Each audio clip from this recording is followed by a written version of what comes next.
ሰላም ሰላም በዓለም ዙሪያ ያላችሁ የዩቲዩብ ተከታታዮቼ ሰላም ለእናንተ ይሁን። ዛሬ ቃልም ሥጋ ሆነ በሚል ሐሳብ ይዤላችሁ እመጣለሁ። ትንሽ ደቂቃ ናት፣ ሁሉንም በሙላት ስሙት። ቃልም ሥጋ ሆነ ማለት ምን ማለት ነው የሚለውን ሐሳብ እናነሳለን። ይሄ ቃል ያለው ዮሐንስ ወንጌል ምዕራፍ 1 ቁጥር 14 ላይ ነው። ዮሐንስ ወንጌል ጸሐፊ ዮሐንስ ሲሆን 21 ምዕራፎች አሉት። የመጽሐፉ ዋና ዓላማ ኢየሱስ የእግዚአብሔር ልጅ እና ክርስቶስ እንደሆነ የሚናገር ነው። ዮሐንስ ወንጌል ምዕራፍ 20 ቁጥር 31 ላይ ኢየሱስ እሱ ክርስቶስ የእግዚአብሔር ልጅ እንደሆነ ታምኑ ዘንድ አምናችሁም በስሙ ሕይወት ይሆንላችሁ ዘንድ ይህ ተጽፏል ይላል። ስለዚህ ሐዋርያ ዮሐንስ ሊነግረን የፈለገው ሙሉ መጽሐፉን የጻፍኩት ኢየሱስ የእግዚአብሔር ልጅ ክርስቶስ እንደሆነ እናንተ እንድታምኑ፣ ከዛ በዚህ እምነት ደግሞ እናንተ ሕይወት እንድታገኙ ነው። ስለዚህ የመጽሐፉ ዓላማ ይሄ ሐሳብ ነው። ስለዚህ ሁሌም የኢየሱስ ክርስቶስ የእግዚአብሔር ልጅነትና ክርስቶስነት ከገባንና እሱን ከተቀበል የዘላለም ሕይወት አለን። ከሞት ወደ ሕይወት ተሻግረናል። ገሃነም የሚባል ነገር አያገኘንም። ይሄ የእግዚአብሔር ልጅ ክርስቶስ እርሱ ማን ነው? ከየት ነው የመጣው? ምን ሆነ? የሚሉ ሐሳቦችን ጥቅልል አድርጎ የሚይዝልን ሐሳብ ይሄ ነው። ቃልም ሥጋ ሆነ፣ ቃልም ሥጋ ሆነ፣ በመካከላችንም አደረ፣ እኛም ጸጋና እውነትን ተሞልቶ ከአባቱ ዘንድ የመጣውን የአንድያ ልጁን ክብር አየን ይላል። እዚህ ክፍል ላይ ቃልም ሥጋ ሆነ ይለናል። ስለዚህ ቃል ምንድን ነው? ሥጋስ ሆነ ማለት ምን ማለት ነው የሚለውን ሐሳብ በቅደም ተከተል እናያለን። ቃልም ሥጋ ሆነ ስንል ቃል ማን ነው የሚለውን ጥያቄ መልስ ማግኘት አለብን። ዮሐንስ ወንጌል ምዕራፍ 1 ቁጥር 1 ላይ በመጀመሪያ ቃል ነበረ ይለናል። እዚህ ክፍል ላይ ቃል ሆነ ሳይሆን ነበረ ይለናል። ቃል የነበረ እንደሆነና ያም ደግሞ መጀመሪያ በተባለው ጊዜ የኖረ ሕልወት የነበረው መሆኑን ይነግረናል።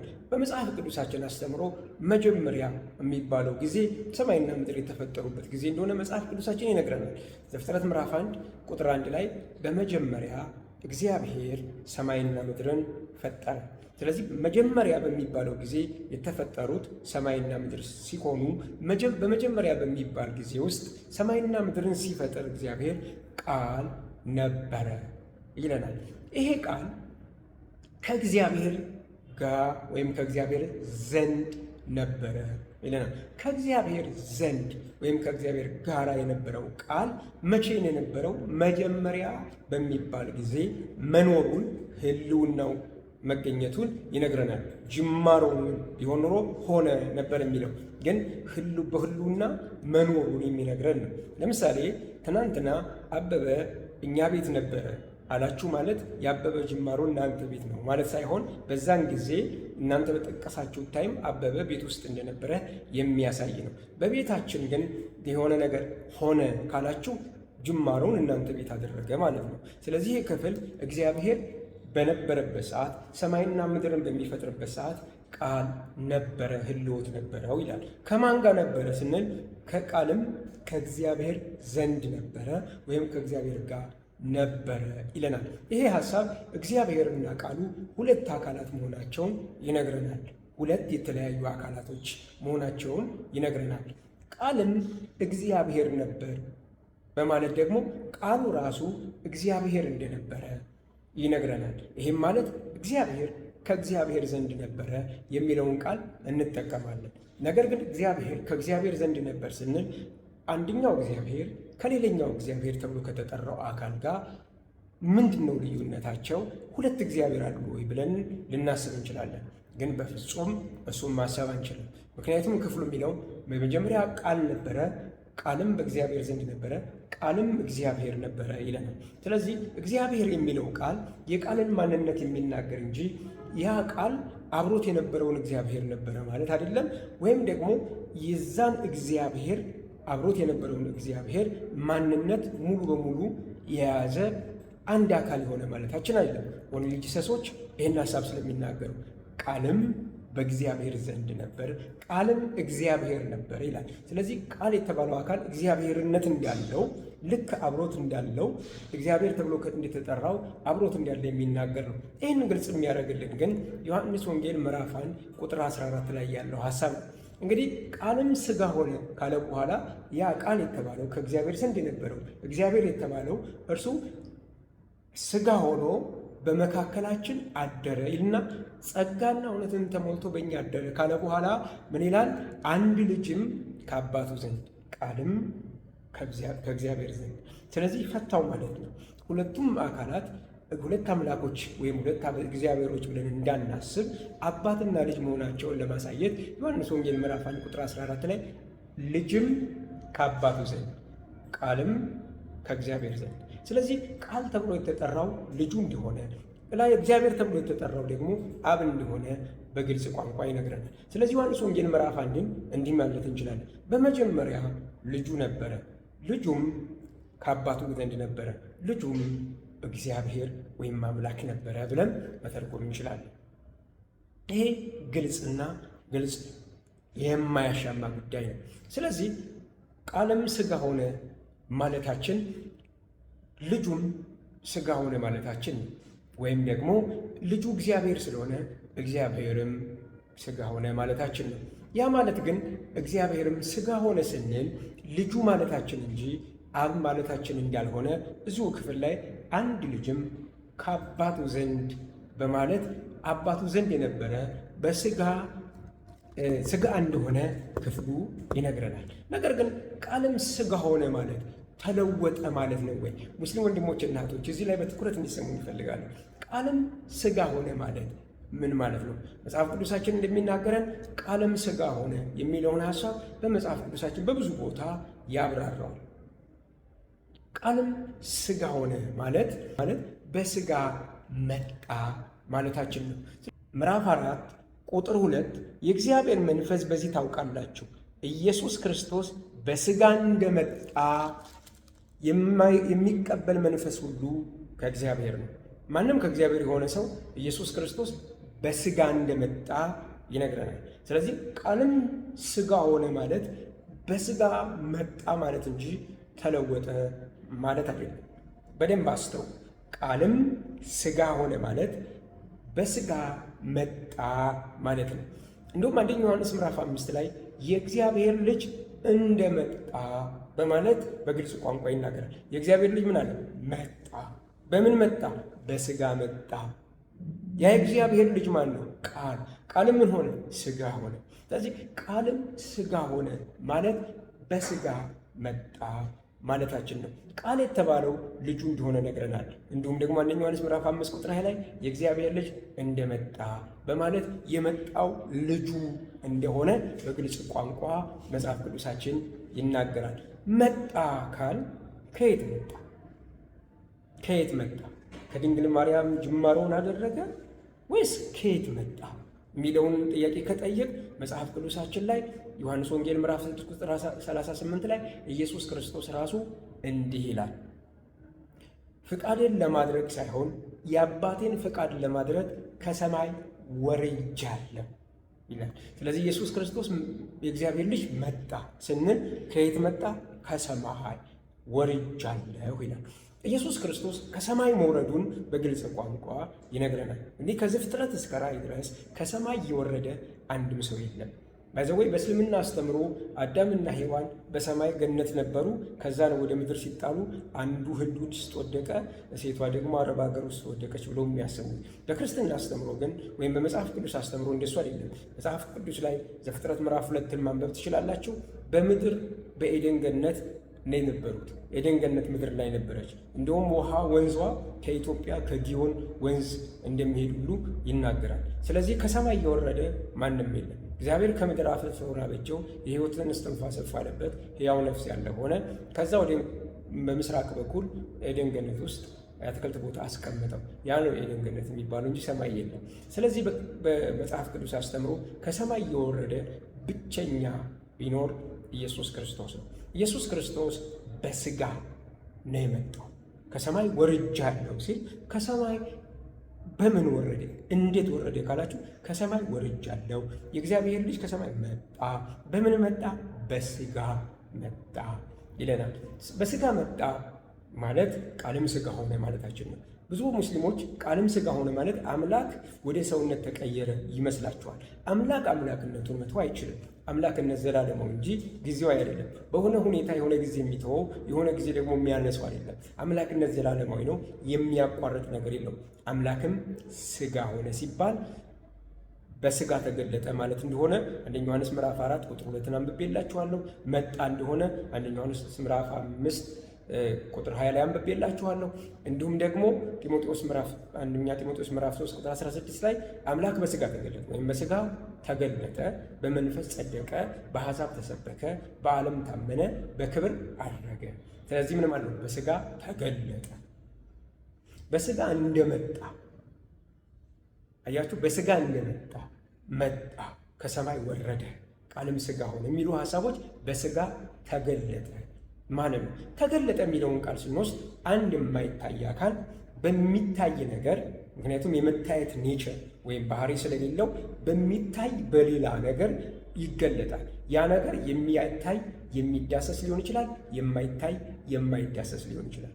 ለምሳሌ ሰዎች ቪዥን ያሉ ሰዎችን ለምሳሌ የሆነ አካል በሰው መልክ ተገልጦ ያዩታል። ሄደው ቢነኩት የማይነካ ነው፣ ግን በአይናቸው ያዩታል። ይሄ ቪዥን ይባላል። ነገር ግን በአካል ፊዚካል በሆነ አካል ተገልጦ በአይናቸው ካዩት፣ ከተመለከቱት፣ ከዳሰሱት ይህ የተገለጠበት አካል ፊዚካል አካል የሚዳሰስ ነው ማለት ነው። ስለዚህ ኢየሱስ ክርስቶስ በስጋ ተገለጠ ስንል ስጋ የሚባለው ነገር የእሱ ኔቸር የእሱ ባህሪ ባይሆንም እሱ የማይታይ ቢሆንም በዛ በሚዳሰስ በሚነካ ስጋ ተገለጠ ማለት ነው። ዮሐንስ አንደኛ ዮሐንስ ምዕራፍ 1 ላይ ምን ብለዋል? ስለ ሕይወት ቃል ስለ ክርስቶስ ማለት ነው። ስለ ሕይወት ቃል ከመጀመሪያ የነበረውን ከዛ የሰማነውን ከዛ አይኖቻችን ያዩትን ከዛ የተመለከትነውን በዛ እጆቻችን የዳሰሱትን ከዛስ የዳሰሱትን እነግራችኋለን እና ሕይወት ተገለጠ፣ እኛም አይተነዋል። በጆሮ የሰሙትን በአይናቸው ያዩት ምን ተብሎ ነው? ተገልጦ ነው። አየነው እና ተመለከት ነው። ከዛ በእጆቻችን ዳሰስ ነው። ሲዳሰስ ፊዚካል ነበረ። የሆነ ቪዥን አልነበረም። የሆነ ቅዠትም አልነበረም። በአይኖቻችን አይተን ተመልክተን ዳሰነዋል፣ ቼክ አድርገነዋል። የማይታየው አምላክ በሚታይ አካል ተገልጧል። የማይታየው ሁሌም አይታይም፣ የሚታየው ሁሌም ይታያል። ኢየሱስ ክርስቶስ መለኮት ሁሌም አይታይም፣ ሊያየውም የሚችል ማንም የለም። ሄዳችሁ አንደኛ ጢሞቴዎስ ምዕራፍ 5 ላይ ሄዳችሁ ማንበብ ትችላላችሁ። ምን ይለናል?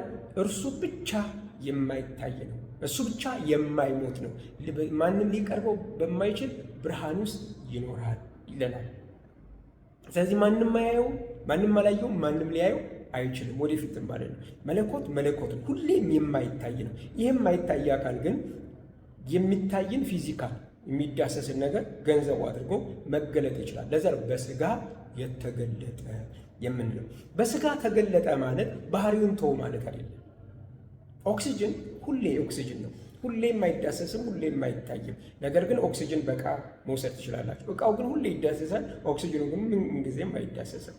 ያው ሙስሊሞች ምሳሌ ብዙ ጊዜ በቀጥታ ነው የሚተረጉሙት። ሀሳቡን የመታየትና ለመታየት ምሳሌ የሰጠሁት ሙሉ ትርጉም ይሆናል ማለት አይደለም። ምሳሌ የሚወሰደው በጥቂቱ ነው፣ ደግሞ ምሳሌ ሰጪው ነው ትርጉሙን የሚሰጠው። ስለዚህ ትርጉሙን ምሳሌ የሰጠኋቸው እኔ ስለሆን የማይታይ አምላክ ሁሌም የማይታይ አምላክ፣ የሚታይ ሰውነት ሁሌም ይታያል። ስለዚህ የማይታየው አምላክ በሚታይ ሰውነት ሲገለጥ የሚነካው የሚዳሰሰው የሚታየው ሰውነት ይታያል። የማይታየው አምላክነት ደግሞ አይታይም ማለት ነው። ስለዚህ ኢየሱስ ክርስቶስ በስጋ ተገለጠ ማለታችን ይሄ ነው። ሌላ ምንም አዲስ ነገር የለው። ሌላ ምንም አዲስ ነገር የለው። ኦኬ። ስለዚህ ቃልም ስጋ ሆነ ማለት በስጋ ተገለጠ ማለት እንጂ አምላክ አምላክነቱን ትቶ በስጋ መጣ ማለታችን ወይም ደግሞ በስጋ ወደ ስጋነት ወደ ሰውነት ተቀየረ ማለታችን አይደለም። ባይ ዘ ዌይ ሙስሊሞች አንድ ያልገባቸው ነገር ስጋ ሲባል ደግሞ ይሄ ቦዲ ይሄ ስሜት ፍቃድ የሌለው ቦዲውን አፈሩን ይመስላችኋል። እንደሱ ማለት ያችላል። በስጋ ተገለጠ ማለት በሰው ማንነት ተገለጠ ማለት ነው። በሰው ማንነት እንዴት ተገለጠ ሲባል ፊልጵስዩስ ምዕራፍ 2 ቁጥር 5 እና 6 ማየት ትችላላችሁ። እርሱ በእግዚአብሔር መልክ ሲኖር ሳለ ከእግዚአብሔር ጋር መተካከል እንደመቀማት አልቆጠረም። ራሱን ባዶ አደረገ፣ ራሱን ሰው አደረገ። በሰው አምሳል ተገኘ፣ ራሱን ባሪያ ያደረገ፣ እስከ መስቀል ሞት ድረስ ደግሞ የታዘዘ ሆነ ይላል። ስለዚህ መታዘዙ ለአምላክ መታዘዙ ሰውነቱን ይነግረናል። ራሱን ሰው እንዳደረገ ደግሞ ይነግረናል። ራሱን ሰው ማደረገ ማለት በሰውነት ተገለጠ ማለት እንጂ ራሱን ወደ ሰውነት ቀየረ ማለት እንዳልሆነ መገለጥ በሚል ቃል በደንብ ለማብራራት ሞክሬያለሁ። የትኛውም ቦታ ኢየሱስ ክርስቶስ አምላክ መሆኑን ከተናገረ ሰውነቱን ይናገራል። ለምሳሌ ራሱን ሰው እንዳደረገ ራሱን ባሪያ እንዳደረገ ይናገርና ደግሞ እንደታዘዘ ደግሞ ይነግረናል። ስለዚህ ኢየሱስ ክርስቶስ መለኮቱን ብቻ ሳይሆን ሰውነቱንም ይናገራል። የትኛውም መጽሐፍ ቅዱስ ክፍል ኢየሱስ ክርስቶስ አምላክነቱንም ሰውነቱንም ያልተናገረበት ቦታ የለም በግልጽ ቋንቋ። ኦኬ፣ በደንብ ስሙ። ታዲያ ይሄ ስጋት ከየት ተገኘ? ቃልም ስጋ ሆነ ስንል በስጋ ተገለጠ ማለታችን ነው ሲባል ይሄ ስጋ ከየት ተገኘ? ስጋ ስንል ሰውነት እንደሆነ ነግረናል። ሰዋዊ ማንነት እንደሆነ ይሄ እንደ ማንኛውም ከአብርሃምና የአብርሃምን ዘር እንደወሰደ እንደኛው ሰው እንደሆነ መጽሐፍ ቅዱስ ይነግረናል። ዕብራውያን ምዕራፍ 3 ላይ ሄዳችሁ ማየት ትችላላችሁ። በስጋና በደም ተካፈለ ወንድሞችን ይመስል የአብርሃምን ዘር ያዘ እንጂ የመላእክትን ዘር አልያዘም ይላል። ስለዚህ የመላእክትን ዘር ጭራሽ አልያዘም፣ የሰው ዘር ነው የያዘው። ያ የተገለጠበት ነው። እንደውም ማቴዎስ ወንጌል ምዕራፍ 1 ቁጥር 21 ላይ ይላል ወንድ ልጅ ትወልዳለች ከኃጢአታቸው ያድናቸዋልና ስሙን ኢየሱስ ትለዋለች። እዚህ ላይ በጣም ግልጽ ነገር አለ። ወንድ ልጅ ከድንግል ማርያም የተገኘ ሰውነት ወንድ ልጅ እንዳለ ይነግረንና ሕዝቡን የራሱን ፒፕል ማለት ነው የራሱን ሕዝብ ከኃጢአታቸው ያድናቸዋል። ስለዚህ ሕዝብ አለው ከኃጢአት ያድናል።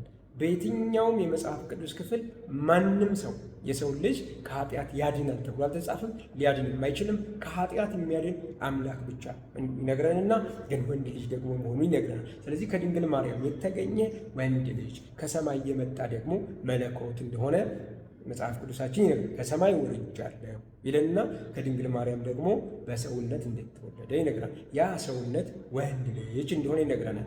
ሲያድግም ትልቅ ሰው እንደሆነ የ33 ዓመት ወጣት እንደነበረ ጎልማሳ እንደነበረ መጽሐፍ ቅዱሳችን ይነግረናል። ስለዚህ ኢየሱስ ክርስቶስ አምላክ ሰው ሆነ ወይም ደግሞ በስጋ ተገለጠ ወይም ደግሞ ቃል ስጋ ሆነ ስንል ምን ማለታችን ነው? አምላክ በሰውነት ተገልጦ ፍጹም አምላክ ፍጹም ሰው ሆነ ማለታችን ነው። ፍጹም አምላክነቱን ሳይተው በፍጹም ሰውነት ተገለጠ ማለታችን ነው። ብዙ ጊዜ ሙስሊሞች ይህን ነግረናቸው እንኳን አንደርስታንድ የማያደርጉን ነገር ምን ቢኖር ኢየሱስ ክርስቶስ አምላክም ሰውም ነው ብለናቸው የሰውነትን ባህሪ ስንጠቅስ አምላክ ከሆነ እንደዛ ይሆናል እንዴት ይሆናል ይላሉ። አምላክም ሰውም ነው ማለት እኮ የሰውነት ባህሪ አለ ማለት ነው። አምላክ ነው ሲባል የአምላክነት ባህሪ አለ ማለት ነው። ስለዚህ ሁለቱንም ነው ማለታችን ደግሞ ሁለቱም ባህሪያት በሱ ይገለጣሉ ማለታችን ነው። ኢየሱስ ሁለቱም ባህሪያት አሉት ብለን አንደኛውን ባህሪ ብቻ የሚያንጸባርቅ ከሆነ ሌላኛው ባህሪ የለም ውሸት ነው ማለት ነው። ለምሳሌ የአምላክነትን ባህሪ ብቻ የሚያንጸባርቅ ከሆነ ሰው የሰውነትን ባህሪ የማያንጸባርቅ ከሆነ ኢየሱስ አምላክ ብቻ ነው እንላለን ማለት ነው። እንዲሁም ደግሞ የሰውነትን ባህሪ ብቻ እያንጸባረቀ የአምላክነትን ባህሪ ካላንጸባረቀ ሰው ብቻ ነው ማለት ነው። እኛ ክርስቲያኖችን መጽሐፍ ቅዱስ የሚለው ኢየሱስ በስጋ የተገለጠ አምላክ ስለሆነ የአምላክነትን ባህሪ የሰውነትንም ባህሪ አንድ ላይ ሁለቱም ባህሪያት ይንጸባረቁበት እንደነበረ በምድር ላይ በተመላለሰበት ሕይወቱ አይተናል። ስለዚህ ኢየሱስ ክርስቶስ በስጋ የተገለጠ አምላክ ነው። ማንም ኢየሱስ እርሱ የእግዚአብሔር ልጅ ክርስቶስ ነው ብሎ የሚያምን የዘላለም ሕይወት አለው። ኢየሱስ በስጋ የተገለጠ አምላክ መሆኑን በአፉ የሚመሰክር በልቡ የሚያምን ሁሉ ይድናል። እኛ በክርስቶስ ኢየሱስ በማመን የዘላለም ሕይወት አግኝተን ከገሃነመ እሳት አምልጠን የእርሱ ልጆች ሆነን ለዘላለም ከእሱ ጋር ልንኖር የተቆረጠለት 100% የተሆነ ዋስትና ተሰጥቶናል። ለእሱ ማረጋገጫ ይሆን ዘንድ የመንፈሱን ማህተም በልባችን ውስጥ አስቀምጧል። ስጋት አይገባንም። ዛሬ ብንሞት ወደ ገነት እንገባለን። ወንድሜ፣ ሙስሊም ወንድሜ፣ ይህንን የምትሰማ አንተ ስትሞት ወዴት ነው የምትሄደው? የት? እና በክርስቶስ ኢየሱስ አምነህ የምትሄድበትን መንገድ እንነግርሃለን። እርሱም ክርስቶስ ነው። እኔ መንገድ፣ ሕይወት፣ እውነት ነኝ። በእኔ በቀር ወደ አብ የሚመጣ የለም። እኔ በእኔ ትኖሩ ዘንድ መልሼ መጥቼ ወስዳችኋለሁ፣ ከእኔ ጋር ለዘላለም ትኖራላችሁ ብሏል። ከእርሱ ጋር ለዘላለም እንኖራለን። ወደ አባቱ ወደ ራሱ ይወስደናል። ሻሎም